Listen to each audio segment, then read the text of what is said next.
Hey everyone at CBC, I hope you guys are all great this week. My name's Josh, for those that don't know me, and I am here to bring you the next exciting instalment of what we're doing in Sunday school. Okay, this week we are starting something brand new, and we are going to be looking at the book of Acts, which is the book after all the Gospels. We are going back to Easter when we looked at the Easter story and seeing what happened afterwards. Okay, we're looking at Acts, which is the fifth book in the New Testament. Okay, it happens after all the stories of Jesus, and it's all about what happens after Jesus goes back to heaven. Okay, guys, so we're going to look at that, and today we are going to look at Acts chapter 1, verses 1 to 14, right at the beginning of the book, to see what we can learn there. Okay, so before we start on the story for today, we're going to do and learn a few Acts facts. Okay, some facts about Acts. So Acts was written by a guy called Luke. Now Luke was a doctor who spent his time learning all about Jesus and all about what people had seen Jesus do and say. And he wrote a book. He wrote the book of Luke in the Bible. And that's where we can go and learn all some awesome stories about what Jesus did and what Jesus said. And so he wrote this book as well. And Acts was set just after Jesus had gone back to heaven. It's a story of what the disciples did after Jesus had gone back to heaven and when they started to build the church.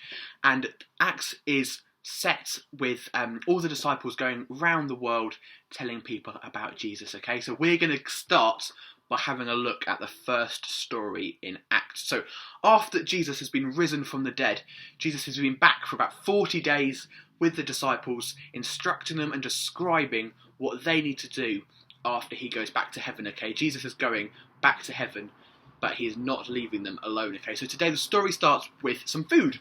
The food is awesome. It is used lots in the Bible, and it is one of my favourite things. And it is an amazing thing.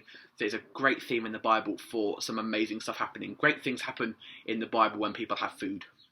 And so Jesus is eating with his disciples, and while they're eating, Jesus tells them something. He says, "Do not leave Jerusalem," that was where they were, "but wait for a gift my Father is sending you," okay? Now, I love presents. I don't know about you, I love gifts, I love presents. I think my favourite present I ever got was a coffee machine, because I love coffee, and I love getting presents, but this present is better than any present I think I've ever got. I don't know what your favourite present is.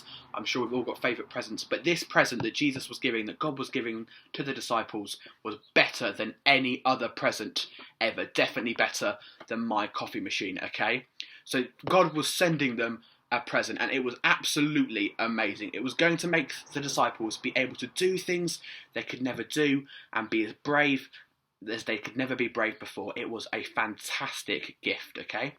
So, what they did was, Jesus carried on speaking, and he said, "I'm going to send you this gift, and after I've sent you this gift, I am going to go back up to heaven, and I want you guys to go around the whole world taking this gift with you and telling people all about me, telling people my story, okay? And so I want you to go to the ends of the earth," he said, which means all around the world. I want you to go and tell people about me. And when he finished saying this, I've got a big cloud of smoke came upon Jesus. I've got a cloud of smoke here. There we go. A big cloud of smoke came upon Jesus, and he was gone. He had gone back up to heaven. Okay.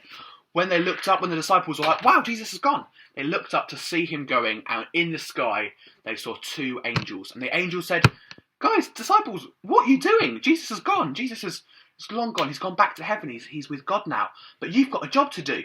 And the disciples knew what they needed to do. The disciples waited in Jerusalem and for God's gift. And when they got God's gift, they knew they could go round the world, being braver than they ever could before and doing things they never could, to go and tell people about Jesus. Now, there's amazing news that comes with this story, and that is that the gift that God gave to the disciples is a gift that is for me and for you as well. It is a gift of the Holy Spirit. It is amazing, and that was the gift that God gave to the disciples. It was the Holy Spirit. And today, telling people about Jesus, just as those disciples did, can be really, really scary and can be really, really difficult. I know I find it really, really scary and really, really difficult. But the good news is that God gives us the gift of the Holy Spirit as well, not just to the disciples.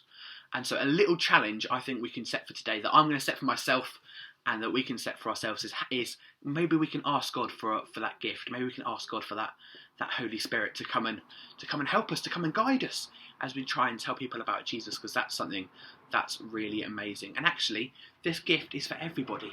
And so as we go and tell people about Jesus, they can go tell people about Jesus, and so on and so on. And this gift of the Holy Spirit can make us braver and let us do things we never could before. And so that is our little challenge for this week. And I hope you guys have a fantastic week. And yeah, see you later. Bye.